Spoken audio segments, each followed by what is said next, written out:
നമ്മുടെ ഇന്നത്തെ ടോപ്പിക്കാണ് എന്തൊക്കെയാണ് ഫാഷൻ ഡിസൈനിലെ ഓപ്പർച്യൂണിറ്റീസ്. നിങ്ങൾ മൈക്രോ ട്രെൻഡിനെ കുറിച്ച് കേട്ടിട്ടുണ്ടോ എന്ന് എനിക്കറിയില്ല. സംഭവം ഇതാണ്, നമ്മുടെ മാസ് പ്രൊഡക്ഷനെ മൊത്തത്തിൽ ഇല്ലാതാക്കിക്കൊണ്ട് പേഴ്സണലൈസ്ഡ് അല്ലെങ്കിൽ കസ്റ്റമൈസ്ഡ് പ്രൊഡക്ട്സിന് വരാൻ പോകുന്ന ഡിമാൻഡ്, അതിന് പറയുന്ന പേരാണ് മൈക്രോ ഫാക്ടറീസ്. അതായത് മാസ് പ്രൊഡക്ഷനിലെ ചെറിയ കസ്റ്റമൈസ്ഡ് നമ്മുടെ പേഴ്സണൽ നീഡ്സിന് വരുന്ന ഒരു ട്രെൻഡ്. അപ്പോൾ ഈ ഒരു ട്രെൻഡ് വരുന്നത് കൊണ്ട് വരാൻ പോകുന്ന ജോലി സാധ്യതയിൽ മെയിനായിട്ട് വരാൻ പോകുന്നതാണ് പേഴ്സണൽ സ്റ്റൈലിസ്റ്റ്.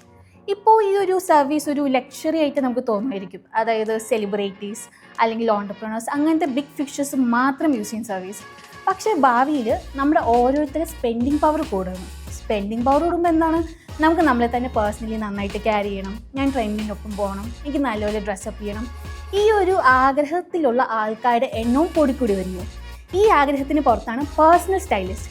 ഓരോരുത്തരും അവരവർക്ക് വേണ്ടിയിട്ട് ഓരോരോ പേഴ്സണൽ സ്റ്റൈലിസ്റ്റിനെ ഹയർ ചെയ്യുക. ജസ്റ്റ് ഒരു എക്സാമ്പിൾ ഉദ്ദേശിച്ചാൽ മതി.